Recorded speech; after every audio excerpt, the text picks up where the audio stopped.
Hey, Pastor Josh here. We are reading Genesis chapter 36, verses 20 through 43. It is not April 20th. If you're watching this live, this is 3 days late. And so, what I'm going to do is this is a genealogy of Esau with a lot of names I am not going to pronounce very well. And so, I just want to focus on two key verses. I'll walk us through the text quickly, and then we will jump on to the next video, which I'm sure you will be eager to do. Apologize for getting behind, but thankful for many of you that keep encouraging me to keep on keeping on. So Genesis 36, verses 20 through 43, these are the sons of Seir, the Horites. So we're continuing to walk through the descendants of Esau. I think what's important for us to remember is that the Lord blesses all people, not just Christians, not just his people, but he blesses everyone. He makes the rain to fall on the just and the unjust. He makes the sun to rise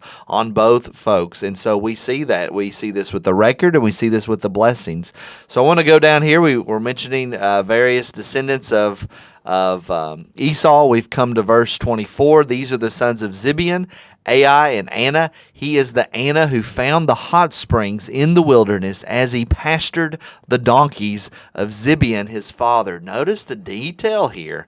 The Lord is not only blessing these folks that are not a part of the covenant community, not a part of God's people. They will show themselves to be worshipers of other gods and running after other gods. Now there will be, I'm sure, salvation that happens to individuals, but as a nation, as a people, they are going against the Lord. And we have Anna here. That the detail of given about Anna, that he found hot springs in the wilderness. By implication, the Lord is obviously aware of this. The Lord cares about it enough for us, for it to make it into his most holy book. And Anna found the hot springs in the wilderness, which would be a good thing, which would be a blessing, which actually would be a oddity as well. Those hot bubbling baths there in the wilderness. So he found these things that would have been a blessing and would have been a luxury to the people. And he did it as he pastured the donkeys of Zibeon, his father. The Lord is aware of everything. He is aware of every sparrow that falls. Jesus tells us that. That's where we get that song, his eye is on the sparrow. If his eye is on the sparrow, then I know he surely watches me. And if he's concerned about Anna, who found some hot springs as he pastured his donkeys and his father's donkeys, then surely he is paying close attention to us who are his children, who are saved. Then we go on and we see more descendants from Esau. We come to verse 31, and here is one of these verses that show up within the Pentateuch. The Pentateuch is the first 5 books of the Bible: Genesis, Exodus, Leviticus, Numbers, and Deuteronomy.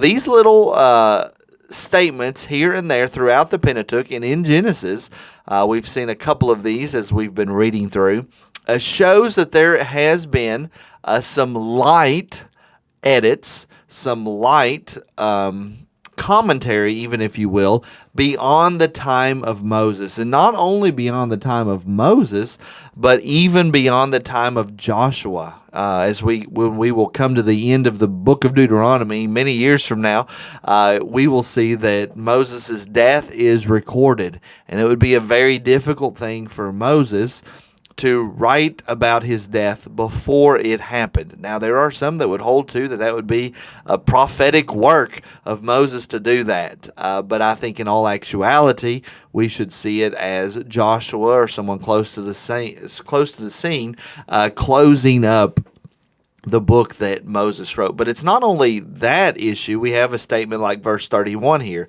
These are the kings who reigned in the land of Edom before any king reigned over the Israelites. And so right here is a clue that there's somebody that is reading through Genesis and making some informational edits so that we know who they are and so that we don't get confused. And when I say we, it's probably not necessarily us, but it would be the people who were receiving this book. And so if we're talking about the king, before any king reigned over the Israelites, whoever made this edit and made this adjustment, put in this little clarifying text here, this would have to be after King David, after King Saul, and when it said before any king. So we're probably well down the line of the kings, perhaps even in the exilic period.